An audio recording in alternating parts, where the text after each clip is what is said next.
खाली प्लेटा देण्यापेक्षा नाही का प्लेटात काढून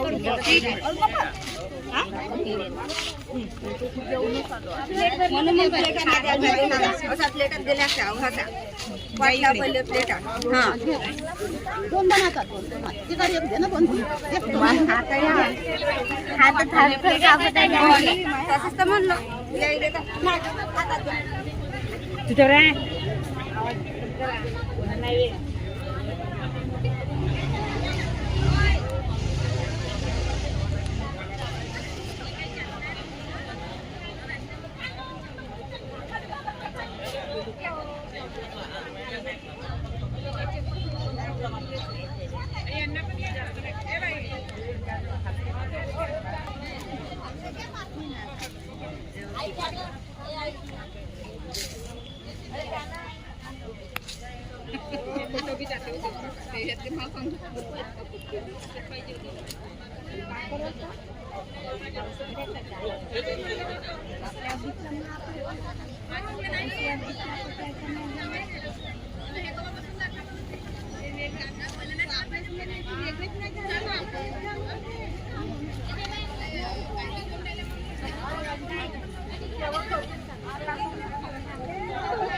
वैजापूर येथील शासनाने ठरवलेल्या प्रस्थापित जागेवर वाचनालयाचे बांधकाम झालेच पाहिजे। वाचनालयाच्या बांधकामात अडचण आणणाऱ्या शक्तींच्या विरोधात कारवाई झालीच पाहिजे। जातीवाद पसरवणाऱ्या सर्व सचिवांवर गुन्हा दाखल झालाच पाहिजे।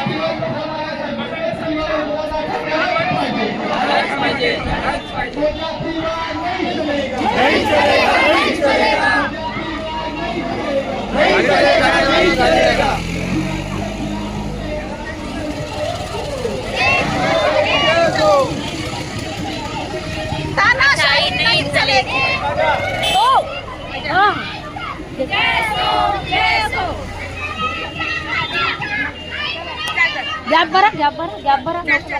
चल बाबा धावाल नाही धावते थांब अरे थांब तिकडे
हमारी मांगे पूरी करो।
चलेगी नहीं चलेगी तानाशाही नहीं चलेगी नहीं चलेगी नहीं चलेगी तानाशाही नहीं चलेगी अरे जब तक सूरज चांद रहेगा बाबा तेरा नाम रहेगा अरे जब तक सूरज चांद रहेगा बाबा तेरा नाम रहेगा हमारी मांगे हमारी मांगे भोजापुरेच्या वाचनालयाचे बांधकाम सुरू झालेच पाहिजे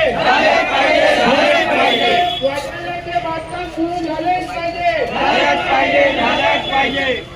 जातीवादी सरपंच आणि सचिवांवर गुन्हे दाखल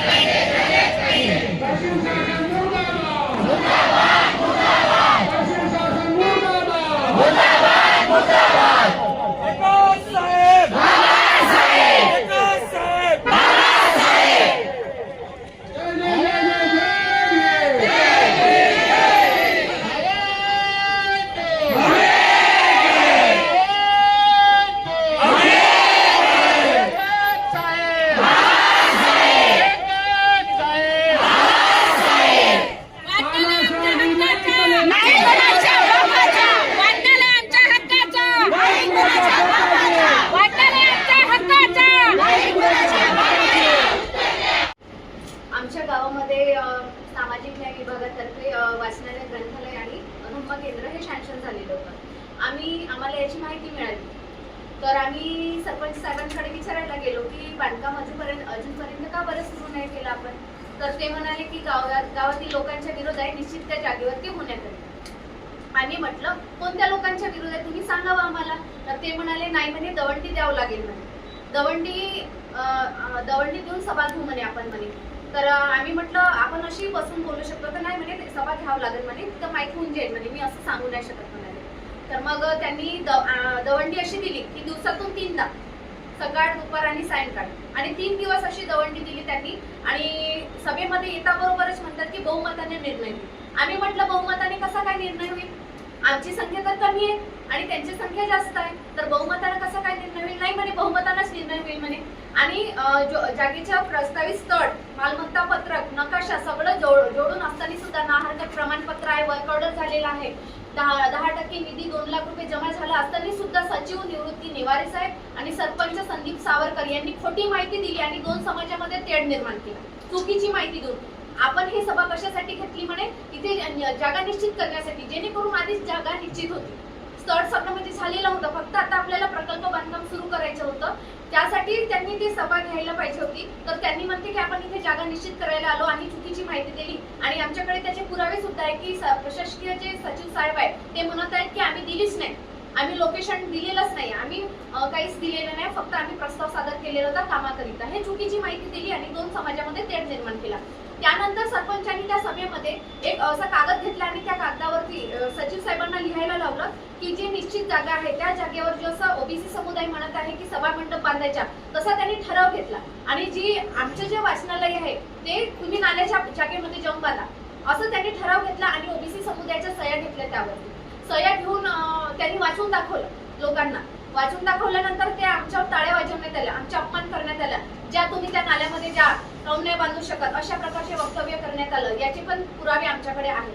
त्यानंतर आम्ही म्हणजे दुःखी झालो आणि त्याच्यानंतर आम्ही आमदार सरांकडे गेलो. आमदार सर म्हणाले हो मी करतो बरोबर, आज येतो, उद्या येतो, 2 दिवस 3 दिवस असे पूर्ण 2 महिने ओलांडून गेले, पण ते काही आलेच नाही. मग त्यानंतर आम्ही प्रशासनिक मार्गाने कारवाई म्हणजे केली, भूमिका घेतली. आणि BDO सर, तहसीलदार साहेब, जिल्हाधिकारी साहेब, मुख्य कार्यकारी अधिकारी साहेब, सामाजिक न्याय विभाग या सर्वांना निवेदन दिल्यानंतर आम्ही स्मरणपत्रे सुद्धा दिली, इंटिमेशन लेटर. आणि त्याच्यानंतर आम्ही 1 दिवसीय धरणं आंदोलन सुद्धा केले पंचायत समिती रामटेक इथे 27/1/2026 ला.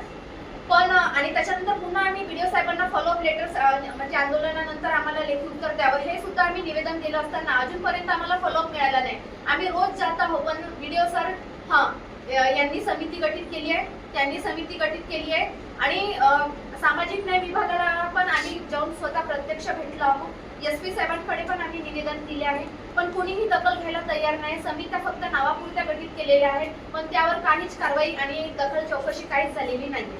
त्यानंतर आम्ही म्हणजे असं वातावरण होऊन राहिलं आहे की गावामध्ये आमचे जर मुलं कुठे पब्लिक प्लेसमध्ये खेळायला जातात तर त्यांना म्हणजे गंद्या भाषेमध्ये बोललं जाते, जातीवाचक शिवीगाळ होते.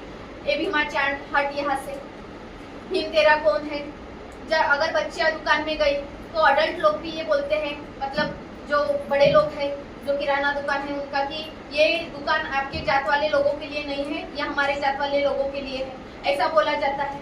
तो ये सब वहाँ पे हो रहा है. हे सगळं घटना त्या गावामध्ये घडत आहे आणि हे वातावरण जसं जसं म्हणजे दिवस चालले ओलांडून राहिले तसं तसं हे तिथे होत आहे. त्यानंतर आम्ही पोलीस स्टेशनला अप्लिकेशन दिली आहे, ॲट्रॉसिटी गुन्हा दाखल करा. कारण जे सरपंच आहे आणि सचिव आहेत ते जे लोक आहेत काही त्यांच्याकडे जे शाळा व्यवस्थापन समितीचे लोक आहेत त्यांच्याकडे जाऊन म्हणतात की तुम्ही विरोध करा. जे प्रशासकीय अधिकारी आहेत ते सुट्टीच्या दिवशी जातात त्यांच्या गावाला, जे बाहेर गेलेले असतात त्यांच्याकडे जातात 70 किलोमीटर अंतरावर. प्रशासकीय अधिकारी सचिव निवृत्ती निवारे आणि संदीप सावरकर सरपंच हे दोघंही जातात आणि त्यांना म्हणतात की तुम्ही विरोध करा. यांचे पण एव्हिडन्स आमच्याकडे आहे की कशा प्रकारे ते लोकांना भडकावत आहेत त्या निश्चित ठिकाणी काम न झाल्या पाहिजे म्हणून, जेणेकरून हे शासन आणि प्रशासन असताना सुद्धा आपल्या पदाचा गैरवापर करत आहे. तर अशा प्रकारची सगळी घटना त्या गावामध्ये होत आहे आणि आम्ही आमदार साहेबांकडे गेलो तर आमदार साहेब आम्हाला डायरेक्ट म्हणतात की पुन्हा आम्ही त्यांना भेटायला गेलो की तुम्ही काहीतरी मध्यस्थी मार्ग काढा, अजूनपर्यंत काही डिसिजन नाही झाला. कारण आम्ही बीडीओ साहेबांकडे जातो तर बीडीओ साहेब म्हणतात की जोपर्यंत आमदार साहेब म्हणत नाही तोपर्यंत आमदार आशिषजी जयस्वाल साहेब जोपर्यंत म्हणत नाही तोपर्यंत मी करू नाही शकत, मी मध्यस्थी मार्ग काढतो. मध्यस्थी मार्ग काढायला म्हटलं आम्ही किती वेळ लावून राहिले तुम्ही मध्यस्थी मार्ग काढण्यासाठी, आमची दिशाभूल करून राहिली आहे. तर आम्ही जेव्हा आमदार साहेबांकडे गेलो पुन्हा आम्ही गेलो तिसऱ्यांदा तर सर म्हणतात की गावाच्या बाहेर 200 मीटरवरती विलेआउट मध्ये प्लॉट घेऊन देतो. मग आता आमचं अस्तित्व काय? जेवढं गाव एका समुदायाचे आहे तेवढंच गाव दुसऱ्याही समुदायाचे आहे. त्यांनी कारण काय सांगितलं तुम्हाला की कशाला 200 मीटर दूर? नाही, इथे गावातील लोकांचा विरोध आहे हेच सांगितलं सर आम्हाला. कारण हो, आणि आता जेव्हा आम्ही गेलो होतो सरांसोबत तेव्हा त्यांनी सांगितलं की हे विहार आहे, पण जीआर मध्ये विहार नाहीये ना सर, जीआर मध्ये विहार नाहीये. जीआर मध्ये धम्मकेंद्र, ग्रंथालय आणि वाचनालय. आम्ही फक्त वाचनालयाची मागणी केली आहे कारण ते एक सेफ्टी जागा आहे. तिथे एक म्हणजे चौकातली जागा आहे आणि तिथे एक सेफ्टी वातावरण आहे. आजकाल आपण बघतो रिसेंटली आमच्या नगरधन मध्ये एका मुलीवर बलात्कार करण्यात आला, ती कमी वयाची होती. जर आम्हाला वाचनालयामध्ये रात्रीच्या वेळेस जायची इच्छा झाली, आम्ही वाचण्याची हे झाली, आम्ही कारण जॉब करतो सर, त्यासोबतच आम्ही स्पर्धा परीक्षेची पण तयारी करतो, तर मग सेफली जागा तीच आहे ना जिथे सगळ्यांना आवाज जाऊ शकतो जर काही झालं. आज तर आपण बघतात तर ह्या सगळ्या गोष्टीच्या याच्याने आणि आमची दलित वस्ती तिथेच आहे. मेन म्हणजे आमची दलित वस्ती तिथेच आहे ना, तिथेच काम व्हायला पाहिजे. आणि तुम्ही सगळे प्रूफ दिले, तुम्ही सगळं जोडलं, तुम्ही सगळी अनुमती दिली असल्यावर तुम्ही आता म्हणता की गावातील लोकांच्या विरोध आहे. गावातील लोकांना समजवण्याचे काम कोणाचे? सरपंच आणि प्रशासकीय अधिकाऱ्याचं.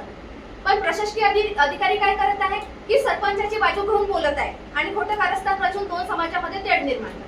तुम्ही पोलीस स्टेशन मध्ये ऍप्लिकेशन केली आहे, कोणतं पोलीस स्टेशन आहे आणि तिथले वरिष्ठ पोलीस निरीक्षक कोण आहे? रामटेकचे कोतलाम सर आहेत पीआय, त्यांच्याकडे आम्ही पहिल्यांदा ऍप्लिकेशन भीम आर्मी तर्फे दिलेली होती.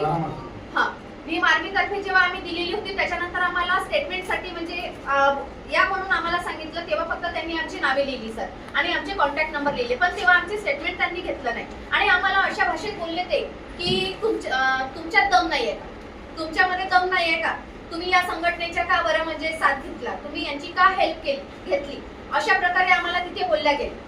पोलिसांना तुम्ही जी ऍप्लिकेशन दिली त्याच्यामध्ये कोणाच्या विरोधात नाव टाकले, कोणी आता सरपंच संदीप सावरकर, सचिव निवृत्ती निवारे आणि एक महिला आहे जिने हे वक्तव्य केलं होतं की हे दुकान तुमच्या जातीवाल्यांसाठी नाहीये, हे दुकान आमच्या जातीवाल्यांसाठी आम्ही लावलं. हे आमच्याकडे एव्हिडन्स आहे आणि त्यांच्या नावाची आम्ही ॲट्रॉसिटी गुन्हा दाखल करावा ते आम्ही तिथे दिली ऍप्लिकेशन. पोलिसांकडून आम्हाला दुसऱ्या दिवशी त्यांनी बोलवलेलं होतं, मग आम्ही ऍप्लिकेशन दिली, त्यानंतर त्यांनी आम्हाला बोलवलं आणि आमचे स्टेटमेंट घेतली आहे. पण आम्ही म्हटलं ॲट्रॉसिटीचा गुन्हा आहे तर तुम्ही एफआयआर दर्ज करावी हे कायद्यानुसार, तर ते नाही म्हणाले की हा मॅटर वेगळा आहे. त्याच्या आधीही भीम आर्मीने दिलेलं होतं ॲट्रॉसिटी गुन्हा म्हणजे अंतर्गत गुन्हा दाखल करा, पण त्यांनी स्टेटमेंट तेव्हा घेतलंच नाही. संदीप सावरकर अजून कोण नाव? संदीप सावरकर, निवृत्ती निवारे आणि महिला आहे सिंधू लीलाधर वडार. तुमच्यासोबत काय अभद्र व्यवहार झाला असं तुम्ही बोलते, ते काय? अभद्र व्यवहार नाही सर, अभद्र व्यवहार म्हणजे हेच माझ्या मुलासोबत अशी घटना झाली की त्याला जातीय शिवीगाळ केला जाते. जातीवाचक शिवीगाळ. नाही नाही आणि साहेबांनी असं बोललं की काही छेडखानी काही नाही, छेडखानी तर नाही ना. अगर आप किसी के दुकान में ये कहा जाए कि भाई ये दुकान आपके समाज का नहीं है तो छेड़खानी से भी बड़ा गुना है। जाति उगड़पने जाति वो वालों कैसा है वो प्रॉपर वर्ड आना चाहिए ना, इसलिए हाँ तो वही है कि जहाँ पे मतलब महिलाएं भी अगर यहाँ की महिला उनके बस्ती में जाती है कुछ सामान लेने के लिए तो वहाँ की जो ओबीसी महिलाएं उनको अभी विरोध कर रही हैं। रिसेंटली मतलब अगर कहा जाता है कि अगर कोई किसी ने किसी के हेल्प, जैसे मानो हम एससी कास्ट से आते हैं, ठीक है, दो ही समाज है वहाँ पे और एक ही है एसटी का, तो हम अभी अगर कहा गए और किसी के हेल्प ली तो औरतें ऐसी बोलती है कि अपने महारों को क्यों नहीं बोला हेल्प करने के लिए, अभी क्यों नहीं आई यार, इस तरीके का वातावरण वहाँ पे अभी चल रहा है। मतलब औरत ही औरत के साथ ये अभी फिलहाल जब से ये लोग ये भी समुदाय, जैसे हम आमदार साहब के तरफ गए और ये भी समुदाय जो दूसरा विरोधक समुदाय है वो भी गए आमदार साहब के तरफ, तो उन्होंने वहां जाके उन्होंने उनकी भूमिका ली होंगी, बराबर है। और सरपंच ने भी बोला कि आमदार साहब कहा था हमारे ऊपर है, हमारा कोई कुछ कर नहीं कर सकता। तो उस वक्त उन्होंने मतलब वहाँ तब से हमारे ऊपर मतलब ये चल रहा है। यानी कितने दिन हो गए, 2 महीने 3 महीने साल भर? हम बोल सकते हैं कि 1-2 महीने हो गए। 1-2 महीने। इसके पहले ऐसा पहले था ही नहीं कुछ, अभी मतलब रिसेंटली मतलब ये सब घड़ाने में सिर्फ मतलब ये कराने में सिर्फ सरपंच संदीप सावरकर और सचिव निवृत्त नेवारे इन्होंने झूठी मतलब इंफॉर्मेशन दी लोगों को और ये सब भड़काए। वाटनारेगा प्रकरण आने के पहले गांव में कैसा वातावरण था? अच्छा था, सभी एक दूसरे के घर जाते थे, एक मिलके रहते थे, मिलके फंक्शंस मनाते थे, प्रोग्राम करते थे, ये सब बातें होती। राव साहब ये भोजापुर जो है इसमें जनसंख्या कितनी है? 400 के आसपास एसी समाज की जनसंख्या है और टोटल जनसंख्या इनकी 1200 है। 1200 में से 400 इनकी जनसंख्या है। टोटल 1200। हाँ, टोटल 1200 समाज को टारगेट कर रहे हैं, फिर भी उसके ऊपर पुलिस प्रशासन को कार्रवाई नहीं कर रही है। तो इसके हिसाब से अपन अंदाजा लगा सकते हैं कि इनके पीछे कहीं ना कहीं आशीष जायसवाल जी का हाथ है कि वो पुलिस को फोन करके धमकाते होंगे कि मेरा कार्यकर्ता है उसके ऊपर गुनाह दाखिल ना किया। और प्रशासकीय अधिकारी तो ऐसे बोलते हैं सर कि उनकी सत्ता है, उनका शासन है, तो वो कुछ भी कर सकते हैं। इस योजना को वो मतलब खारिज भी कर सकते हैं और कहीं पर भी मतलब उनके हिसाब से वो कर सकते हैं। मतलब ये ऐसा अत्याचार हम पे चालू है। और जब एक बार मतलब चौकसी के लिए सचिव निवृत्ति नेवारे सर आए थे, करीबन उस तारीख है 5/3/2026 5/3/2026 के दिन जब सचिव निवृत्ति नेवारे सर वीडियो साहब के साथ आए थे, तो तब वो ऐसे समुदाय के मतलब जब दोनों समुदाय रहते हैं, हमारी तो संख्या बहुत कम है, हम जाते भी नहीं, लेकिन अब उनकी जो ओबीसी समुदाय है उनकी ज्यादा संख्या, तो वो वहाँ पे खड़े हो जाते हैं अगर कोई अफसर वगैरह है, तब वो ऐसे बयान करते हैं उनके सामने हमें नीचा दिखाने के लिए कि 90% जो लोग हैं उनके हिसाब से निर्णय होगा। 1200 में से 400 है, 90% अपोजिट कैसे? नहीं, तीनों गढ़ ग्राम पंचायत। 3 गढ़ ग्राम है। हाँ, गढ़ 3 गाँव है, 3 3 गाँव मिलकर गढ़ ग्राम पंचायत। 3 गाँव मिलके कितनी जनसंख्या? 3 गाँव मिलके 12। 3 गाँव इलेक्शन के अगर हमने याद देखी तो 2011 की जनगणना है, उस हिसाब से अभी तक हमने मतलब वो की। और 3 गाँव मिलके एसटी के 400 है, 400 हाँ, अलग-अलग गाँव में। अलग-अलग गाँव। और एसटी के कितने हैं बोले? हमारे गांव में तो हमें इंफॉर्मेशन है एक ही घर है एसटी का। 3 गाँव में मिलके? नहीं, हमारे गांव से हम बता सकते हैं तीनों गांव में नहीं।